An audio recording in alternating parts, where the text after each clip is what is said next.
नमो भगवते वासुदेवाय। नमस्कार दोस्तों, आज के इस वीडियो में हम सुनेंगे पौष माह के कृष्ण पक्ष की एकादशी व्रत की कथा। इस व्रत की कथा को शफला एकादशी व्रत कथा के नाम से जाना जाता है। दोस्तों, पुराणों में ऐसा वर्णन मिलता है कि शफला एकादशी का व्रत जो भी भक्त करते हैं उनके सभी कार्यों को सफलता प्रदान मिलती है और जीवन में भी हर जगह वह सफल होते हैं। भगवान श्री हरि भगवान विष्णु की कृपा से हर प्रकार की अधूरी इच्छाएं या फिर जो मानसिक कामनाएं होती हैं वह भी पूर्ण होती हैं। इसलिए प्रत्येक भक्त को एकादशी का व्रत अवश्य ही करना चाहिए। वैसे भी हमारे शास्त्रों और पुराणों में इस बात का जिक्र मिलता है, जिस मनुष्य ने अपने पूरे जीवन काल में एकादशी का व्रत कर लिया या फिर त्रयोदशी यानी कि प्रदोष का व्रत कर लिया, उस व्यक्ति के जीवन सार्थक हो जाते हैं। मनुष्य को और किसी भी प्रकार के व्रत करने की आवश्यकता नहीं होती है। एकादशी का व्रत करने से जीवन जहाँ सफल होता है वहाँ जन्म के बाद भी इसका फल प्राप्त होता है। अनेक जन्मों तक इसके पुण्य की प्राप्ति होती है। कहते हैं 7 जन्मों तक इसके फल को मनुष्य प्राप्त कर सकता है।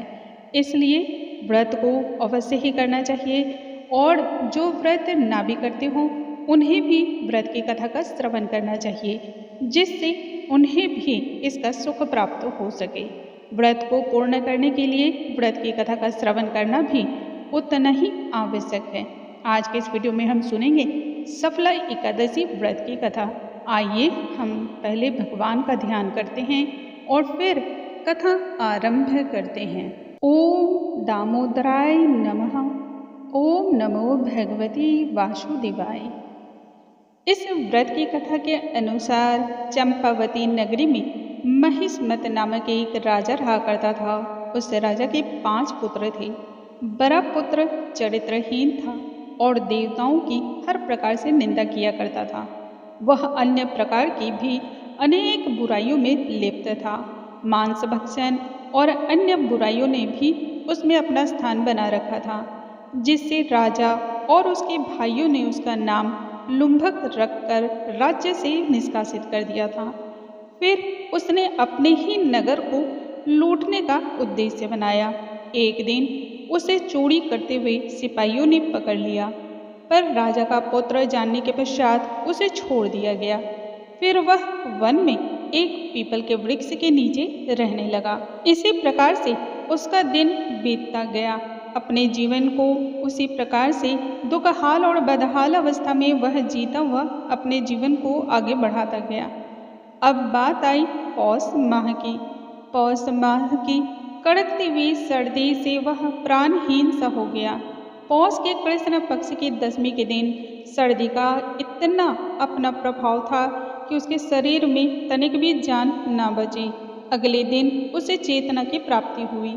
तब वह वन से फल लेकर के लौटा और उसने वहीं पर पीपल की जड़ में सभी फलों को रखते हुए कहा, इन फलों से लक्ष्मीपति भगवान विष्णु संतुष्ट हों। यह कहकर लुम्भक ने रात भर निद्रा को बिल्कुल ही ग्रहण नहीं किया। इस प्रकार से अनायास से ही उसने इस व्रत का पालन किया और पीपल के वृक्ष के नीचे रहने की वजह से भगवान विष्णु की असीम अनुकंपा उस पर प्राप्त हुई। उस समय सहसा ही आकाशवाणी हुई, राजकुमार, तुम शफला एकादशी के प्रसाद से राज्य और पुत्र को प्राप्त करोगे। बहुत अच्छा कहकर उसने इस वरदान को तत्क्षण ही स्वीकार कर लिया। उसके बाद उसका रूप दिव्य हो गया। उसकी आभा से चारों दिशाएं चमकने लगी। तब से उसकी उत्तम बुद्धि भगवान विष्णु के भजन में लग गई। दिव्य वस्त्र आभूषणों से शोभा संपन्न होकर के उसने अकंटक राज्य को प्राप्त किया। 15 वर्षों तक वह उस राज्य का संचालन करता रहा। उस समय भगवान श्री कृष्ण की कृपा से उसके मनोज्ञ नामक पुत्र उत्पन्न हुआ।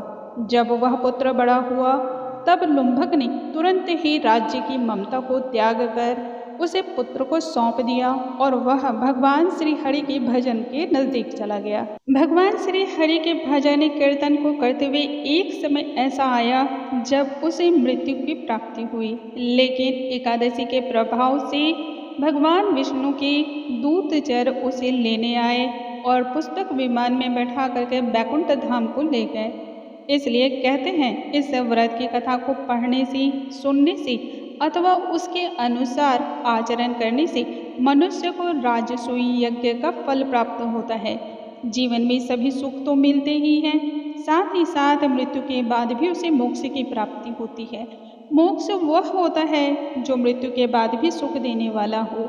वरना बहुत सारे ऐसे भी भक्त हैं जिन्होंने व्रत का पालन तो किया, लेकिन अधूरी इच्छाएं, अधूरी कामनाओं और मन में गलत दुर्भाव को लाते हुए इस व्रत के कुप्रभाव को भी उसे झेलना पड़ा।